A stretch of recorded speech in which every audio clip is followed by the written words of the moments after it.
Imaginen un salón resplandeciente en el corazón de París, mediados del siglo XVIII. La seda susurra, las joyas brillan bajo la luz de cientos de velas, el aire vibra con ingenio, ambición y el perfume empolvado de la aristocracia. En este mundo de apariencias cuidadosamente construidas, donde cada gesto es observado y cada palabra analizada, imaginen la llegada de un hombre que no encaja del todo, pero que fascina por completo. Un hombre sin pasado conocido, sin familia aparente, sin una fortuna que justifique su presencia entre duques y marquesas.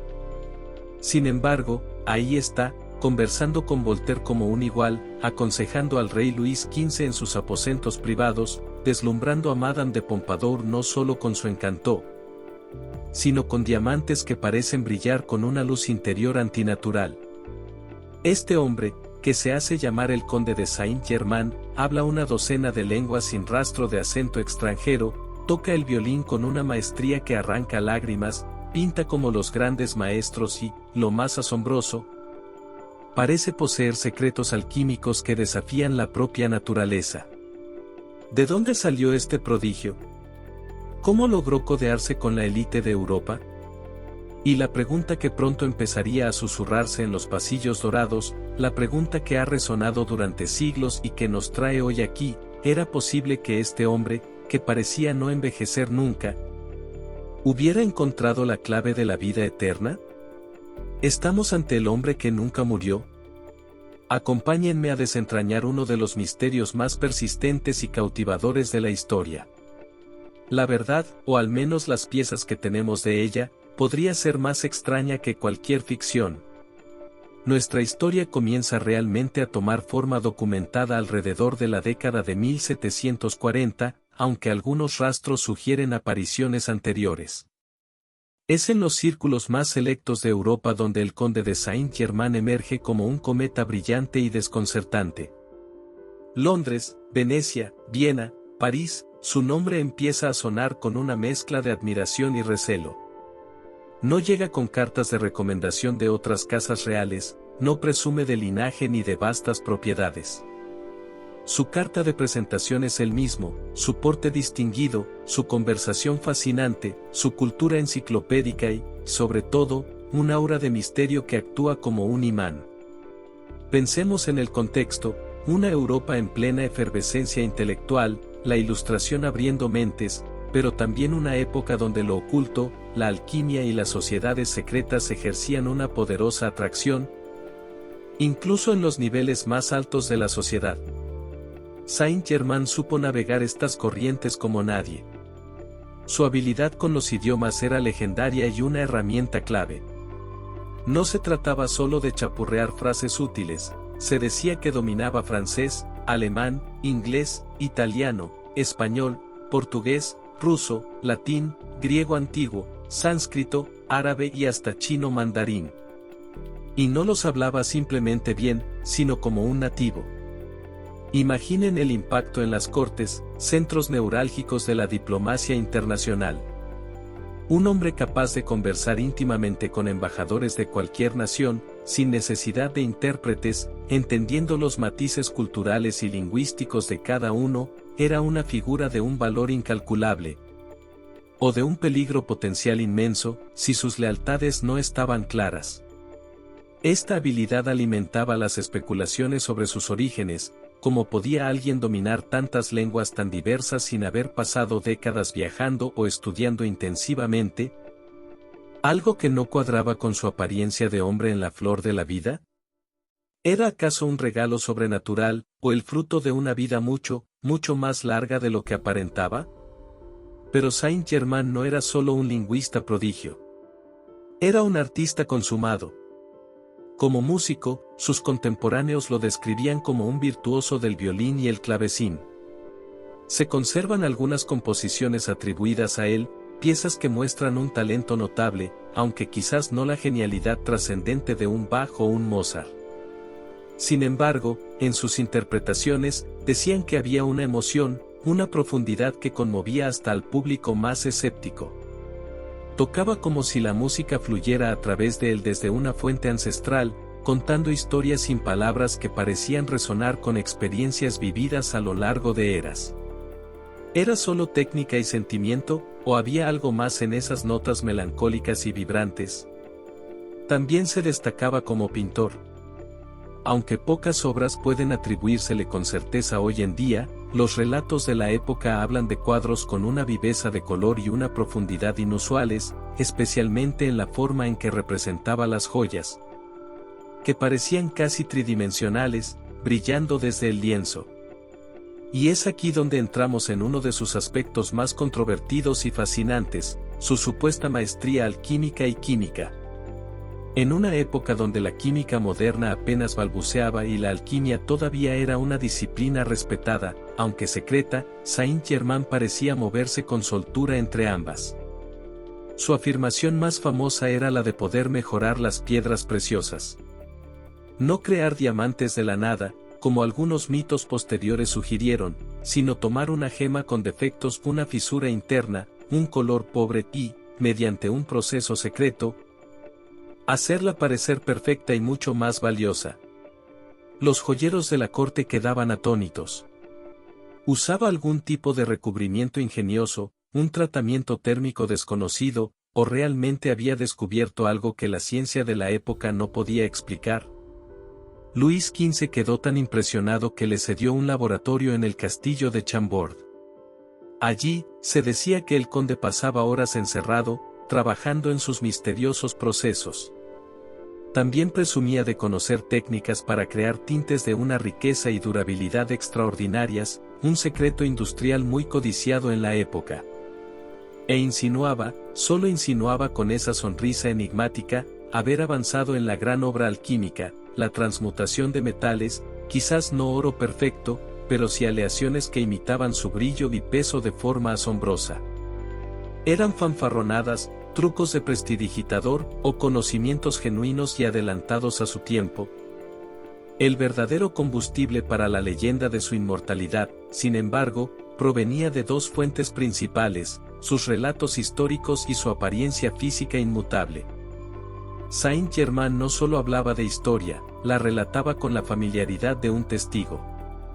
Describía con lujo de detalles la vida en la corte de Ricardo Corazón de León, las intrigas palaciegas de los faraones egipcios, o conversaciones privadas que supuestamente había mantenido con figuras históricas muertas hacía siglos.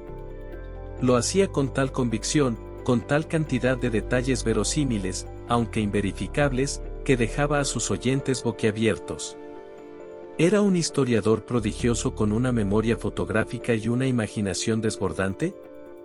¿O estaba canalizando información de alguna manera desconocida? ¿O, la opción más descabellada pero susurrada, realmente había estado allí? Esta última idea cobraba fuerza al observar al propio conde. Quienes lo trataron a lo largo de varias décadas insistían en que no envejecía. La anécdota más citada es la de la anciana condesa von Hergy. Según relató el barón von Gleichen, un diplomático contemporáneo, esta dama, al ser presentada a Saint-Germain en la corte de Luis XV alrededor de 1760, se quedó pálida y exclamó que ya había conocido a un hombre idéntico, con el mismo nombre, 50 años antes en Venecia, cuando ella acompañaba a su marido embajador. Aquel hombre, aseguró, aparentaba entonces la misma edad que el conde tenía ahora, unos 45 o 50 años. Incrédula, le preguntó si quizás había conocido a su padre. Saint-Germain, imperturbable, le habría respondido con calma que no, que era él mismo quien había tenido el placer de conocerla en Venecia hacía medio siglo, aunque él a veces usaba el nombre de Marqués de Montferrat. Añadió, con galantería, que ella sí había cambiado, pero él, gracias a un régimen especial, se mantenía. La anécdota, recogida y difundida, fue una bomba para su reputación mística. Voltaire, el faro de la razón ilustrada, aunque escéptico por naturaleza, no pudo evitar comentar sobre Saint-Germain en una carta, llamándolo un hombre que parece no morir nunca y que lo sabe todo, reflejando la perplejidad general. El propio origen del conde era un lienzo en blanco sobre el que se proyectaban todas las fantasías. Era el hijo secreto de Francisco II Rákóczi, príncipe de Transilvania, lo que explicaría su aire noble y sus supuestos conocimientos ocultos de Europa del Este. Descendía de la realeza portuguesa o española, fruto de alguna unión ilegítima y educado en secreto. Era un judío sefardí errante, heredero de conocimientos cabalísticos y alquímicos ancestrales. Él nunca confirmó ni desmintió categóricamente ninguna de estas teorías. A veces daba pistas vagas que apuntaban en una dirección, otras veces en la contraria. Disfrutaba cultivando el enigma. Cuando le presionaban sobre su edad o su pasado, desviaba la conversación con una anécdota fascinante sobre otro tema, o respondía con una frase ambigua que dejaba al interlocutor aún más intrigado. Era un maestro en el arte de no decir nada diciendo mucho. Esta combinación de talentos deslumbrantes, conocimientos arcanos y misterio personal lo convirtió en el favorito de figuras clave como Luis XV y Madame de Pompadour. El rey francés, un hombre curioso pero también melancólico y preocupado por la muerte, encontró en Saint-Germain no solo un conversador estimulante, sino quizás una esperanza, una ventana a secretos que podrían aliviar sus angustias existenciales. Le confió misiones diplomáticas secretas, como intentar negociar la paz con Inglaterra al margen de sus propios ministros, lo que demuestra una confianza extraordinaria. Pompadour, la mujer más poderosa de Francia, también cayó bajo su hechizo, aunque su relación parece haber sido más compleja, mezclando fascinación con cierta cautela. Este favor real, sin embargo, le granjeó enemigos poderosos en la corte, como el duque de Choiseul, ministro de Asuntos Exteriores, quien lo veía como un advenedizo peligroso y probablemente un espía. Las acusaciones de espionaje, ya fuera para Prusia, Inglaterra u otra potencia, lo persiguieron constantemente. Finalmente, la presión de sus detractores y quizás un escándalo relacionado con sus negociaciones no autorizadas lo obligaron a abandonar Francia abruptamente alrededor de 1760. Pero su partida no fue el fin de su historia, sino el comienzo de un nuevo capítulo, uno que lo llevaría a través de más cortes, más intrigas y consolidaría definitivamente su leyenda como el hombre que el tiempo olvidó. El enigma no había hecho más que profundizarse.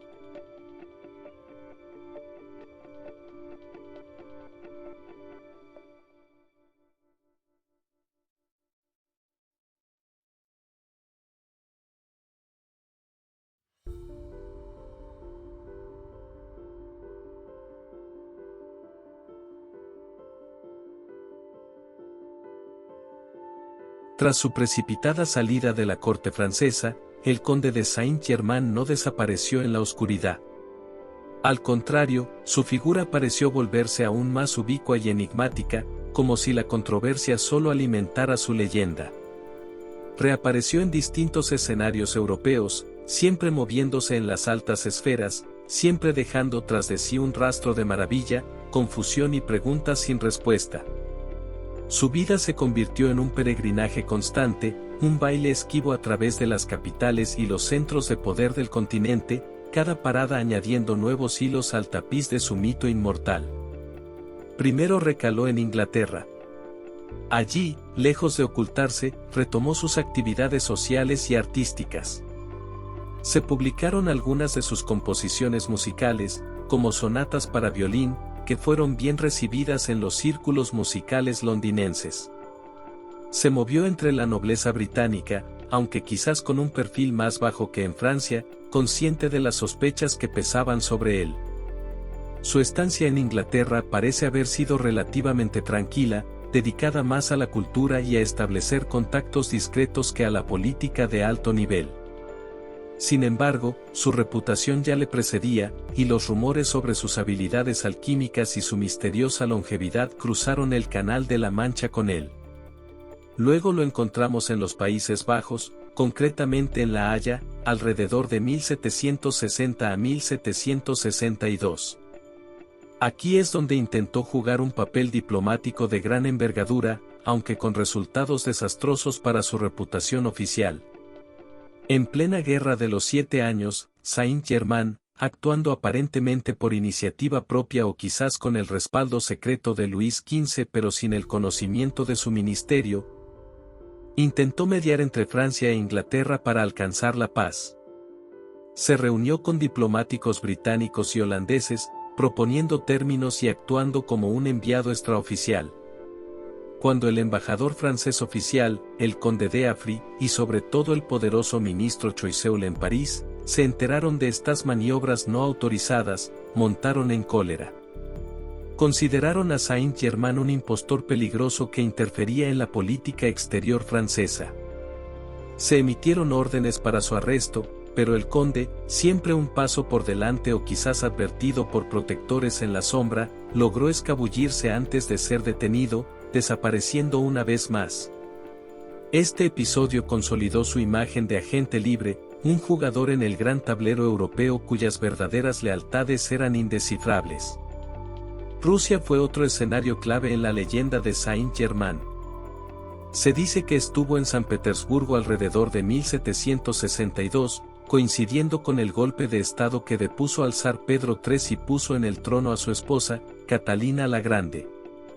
Algunos relatos, especialmente de fuentes teosóficas posteriores, le atribuyen un papel crucial entre bastidores, utilizando su influencia y quizás sus conexiones con logias masónicas militares para facilitar el ascenso de Catalina.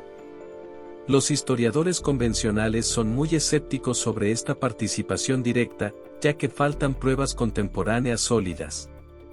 Sin embargo, la coincidencia de su presencia, o la de alguien que usaba su nombre, en Rusia durante esos eventos turbulentos fue suficiente para añadir otro capítulo a su leyenda como hacedor de reyes y figura influyente en los grandes giros de la historia. ¿Estuvo realmente allí, moviendo los hilos en la sombra? ¿O es otra embellishment posterior a su mito? Como siempre con Saint-Germain, la línea entre hecho y ficción es borrosa. Italia también figura en su itinerario. El famoso aventurero y memorialista Giacomo Casanova cuenta en sus memorias haberse encontrado con Saint-Germain en varias ocasiones, notamente en La Haya y más tarde en Tournai, Bélgica. Casanova, un hombre del mundo, escéptico y gran observador de la naturaleza humana, se muestra fascinado pero también crítico con el conde. Reconoce su erudición, su encanto y sus habilidades químicas. Casanova mismo era aficionado a la alquimia, pero lo considera un charlatán extraordinario, un maestro del engaño. Describe cómo Saint-Germain afirmaba poder hacer crecer perlas artificialmente o transformar pequeños diamantes en grandes. Aunque Casanova no se tragaba sus afirmaciones más fantásticas, no podía evitar sentir una mezcla de admiración y desconcierto ante la habilidad del conde para convencer a otros y mantener su aura de misterio. Los encuentros descritos por Casanova nos dan una visión más terrenal, aunque no menos intrigante, de Saint-Germain, visto a través de los ojos de otro gran personaje de la época. Sin embargo, fue en Alemania donde Saint-Germain pasó sus últimos años conocidos y donde su conexión con el ocultismo y la alquimia se hizo más profunda y documentada. Encontró un protector y amigo devoto en el príncipe Carlos de Hesse-Kassel, un noble alemán profundamente interesado en el misticismo, la masonería y las ciencias secretas. A partir de la década de 1770, Saint-Germain residió frecuentemente bajo el amparo del príncipe, primero en sus dominios de Schleswig y Holstein. Juntos, establecieron laboratorios y se dedicaron a experimentos alquímicos, buscando no solo la transmutación de metales, sino también el desarrollo de tintes, aleaciones y quizás, el gran sueño, el elixir de la eterna juventud. El príncipe Carlos estaba convencido de la autenticidad de los conocimientos del conde y lo defendió de sus detractores. Escribió sobre él con gran admiración, aunque incluso él admitía que el pasado de Saint-Germain era un misterio insondable. Fue en esta época que la conexión del conde con sociedades secretas como los Rosacruces y diversas ramas de la masonería se hizo más evidente, al menos en la percepción de sus contemporáneos. Estos grupos, que florecían en Alemania, veían en Saint-Germain a un posible adepto, un portador de conocimientos ancestrales perdidos. Él, por su parte, parecía sentirse cómodo en estos círculos esotéricos, compartiendo conocimientos fragmentarios y alimentando su propia leyenda mística. Y entonces, llegó el año 1784. Según los registros oficiales y el testimonio del propio príncipe Carlos de Hesse-Kassel, el conde de Saint-Germain cayó enfermo de pulmonía en Eckernförde, una ciudad en los dominios del príncipe a orillas del mar Báltico. Tras un breve deterioro, falleció el 27 de febrero de 1784. Su protector se encargó de los arreglos funerarios y registró oficialmente su muerte. Para el mundo oficial, para la historia documentada, el increíble viaje del conde Saint-Germain había llegado a su fin. Un hombre extraordinario, un enigma andante, pero finalmente, un mortal. Pero la muerte, que para la mayoría es un punto final, para Saint-Germain fue casi un nuevo comienzo para su leyenda. Apenas se había enfriado su cuerpo, si es que realmente murió allí, cuando comenzaron a surgir los informes de avistamientos. La idea de que un hombre así, que había desafiado tantas convenciones y expectativas, pudiera simplemente morir de una enfermedad común, parecía anticlimática, casi inaceptable para quienes habían creído en su naturaleza excepcional. La historia más dramática y citada es la de su supuesta aparición premonitoria ante la reina María Antonieta y su dama de compañía, Madame de Adhémar, en los años previos a la Revolución Francesa. Según las memorias publicadas por Madame de Adhémar mucho después, y cuya autenticidad es muy discutida por los historiadores, sospechando que fueron escritas o al menos adornadas por otros, Saint-Germain se materializó en Versalles en varias ocasiones entre 1788 y 1789. Les habría advertido con gran urgencia sobre la conspiración que se estaba gestando para derrocar la monarquía, sobre el peligro mortal que corrían el rey Luis XVI, la reina y la propia nobleza. Les imploró que huyeran o tomaran medidas drásticas. Siempre según este relato, sus advertencias fueron desoídas, consideradas desvaríos o provocaciones. Luego, el conde desaparecía tan misteriosamente como había llegado, dejando tras sí un rastro de angustia y presagios funestos. Verdad o invención, esta historia se convirtió en una pieza central de la leyenda post-mortem de Saint-Germain, retratándolo como un profeta trágico, un viajero del tiempo intentando inútilmente cambiar un destino sellado. Más allá de esta anécdota espectacular, su nombre siguió resonando con fuerza en los círculos ocultistas y esotéricos durante todo el siglo XIX. Figuras clave del movimiento teosófico, fundado por Elena Blavatsky en 1875, adoptaron a Saint-Germain como uno de los suyos, pero elevándolo a un estatus aún mayor. Blavatsky, y más tarde líderes como Annie Besant y Charles Ledbetter, lo consideraban uno de los maestros de sabiduría o maestros ascendidos. En la cosmología teosófica, estos maestros son seres humanos que han alcanzado un estado de perfección espiritual y evolución muy avanzado, trascendiendo los ciclos de reencarnación y muerte, y que ahora guían el desarrollo de la humanidad desde planos superiores de existencia o, en algunos casos, manteniendo cuerpos físicos y apareciendo selectivamente en el mundo para instruir o intervenir en momentos clave. Saint-Germain encajaba perfectamente en este molde, su sabiduría, sus supuestos poderes, su misteriosa longevidad y sus conexiones con sociedades secretas lo convertían en el candidato ideal. Los teósofos afirmaban recibir enseñanzas suyas a través de medios psíquicos o incluso encuentros directos, considerándolo el maestro encargado de guiar la transición hacia la nueva era o era de Acuario. Esta adopción por parte de la teosofía catapultó la leyenda de Saint-Germain a una nueva dimensión, vinculándolo a un linaje espiritual que se remontaba a la Atlántida y más allá. Incluso el siglo XX no estuvo libre de supuestos encuentros.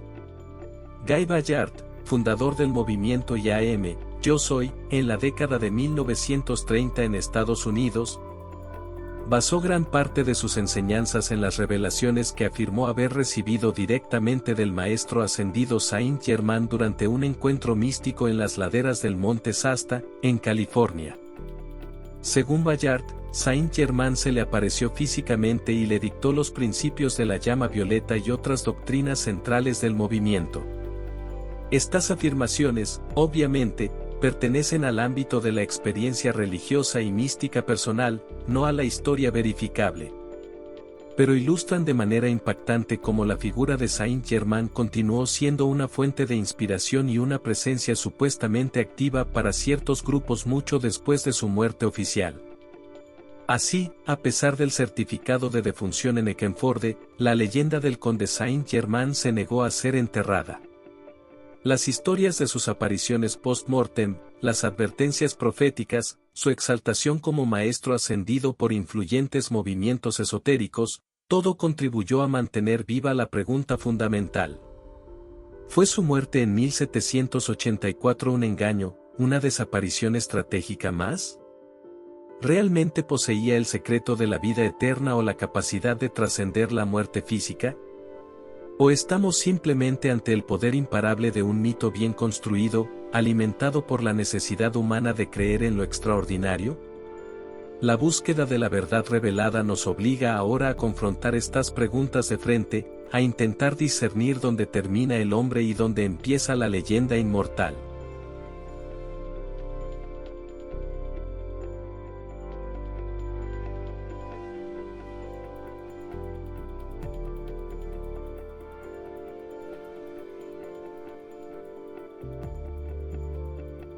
Llegamos al corazón del enigma, al momento de intentar cumplir la promesa de nuestro título, buscar la verdad revelada sobre el conde Saint-Germain y su supuesta inmortalidad. ¿Fue realmente un hombre que desafió a la muerte, un viajero a través de los siglos? ¿O, por el contrario, fue el artífice de uno de los engaños más elaborados y duraderos de la historia?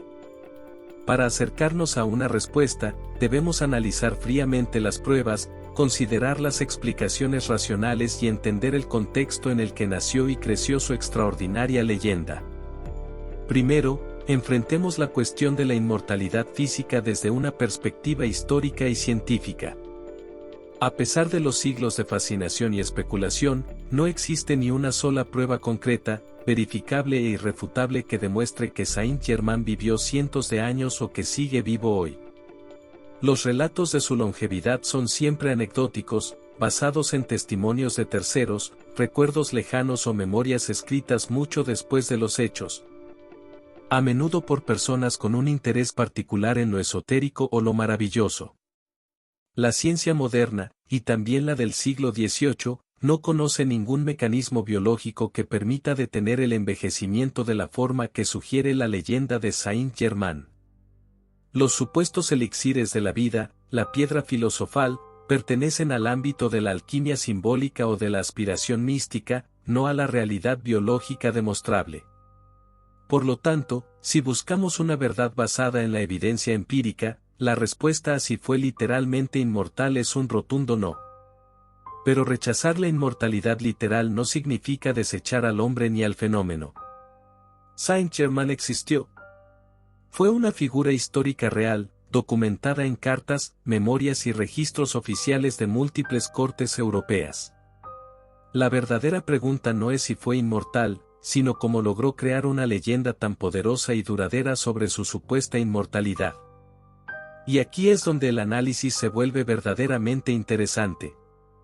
Consideremos sus habilidades y características documentadas. Fue, sin lugar a dudas, un hombre de talentos excepcionales.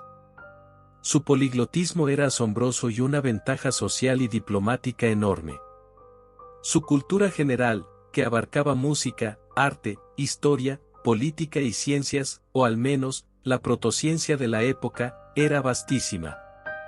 Era un conversador brillante, capaz de cautivar a los interlocutores más inteligentes y escépticos.